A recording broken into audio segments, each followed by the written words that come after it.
Have you heard that most video gamers are now adult women? Not those teenage boys in the basement we always hear about? Well, a new study says yes.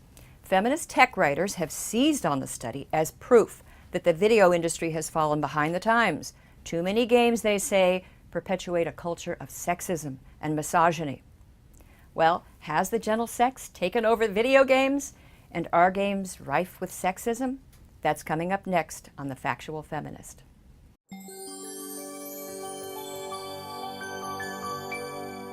Now, when I took a look at the Entertainment Software Association study, I was a little surprised to find that yours truly, the factual feminist herself, was considered a gamer.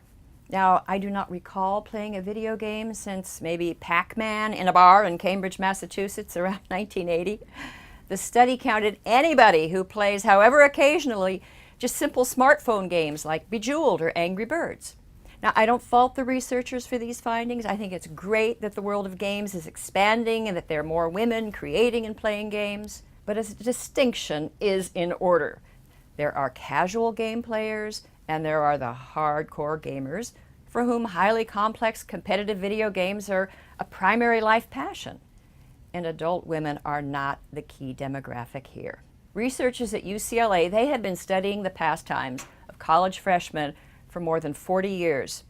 Well, for incoming freshmen, 2013, 65% of the girls, but fewer than 19% of the boys said they never played video games at all in a typical week.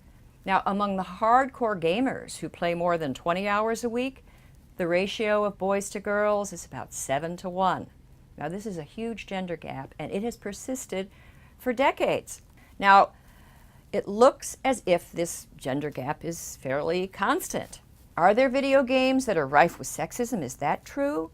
Do they promote a culture of misogyny and violence that must be dismantled? Well, my answer is no. I looked at the literature on gaming and I discovered that gamers do make a lot of people nervous. Not only are most of them male, but the games they play tend to be action-packed, highly competitive, often violent, and they play them a lot. Now, gamers have long faced disapproval from their own moms, from teachers, and above all, researchers and politicians, concernocrats, both liberal and conservative.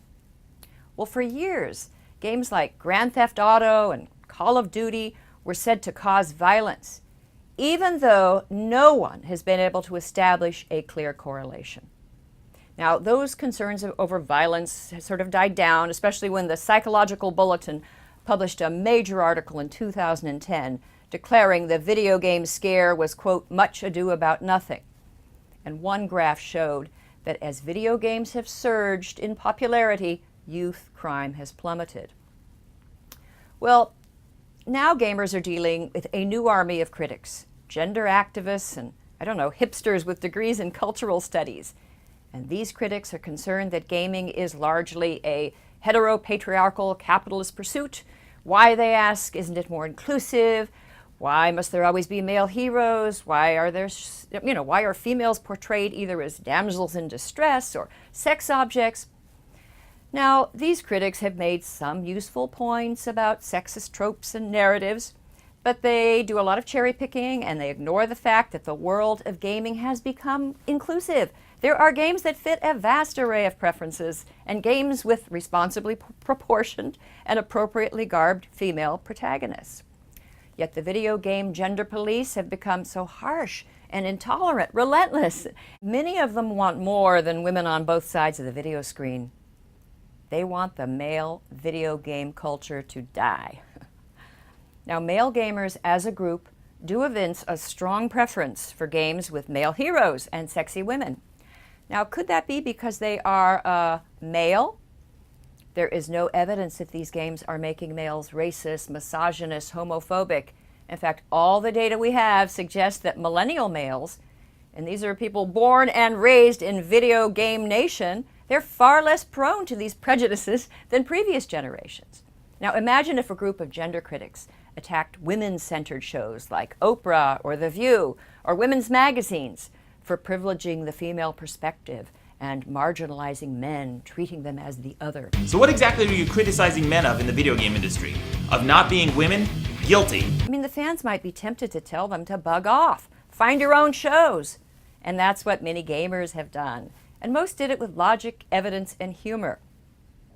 But recently, 2 feminist critics received and publicized email death threats.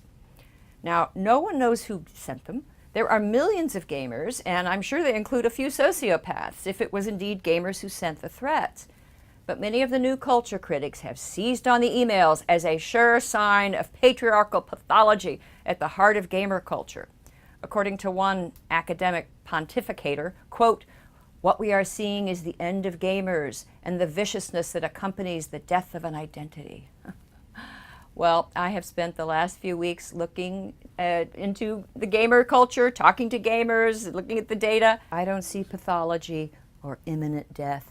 What I see is a lively, smart, creative subculture consisting mostly of tech-savvy guys from all over the world, but also including a small but distinct group of very cool women.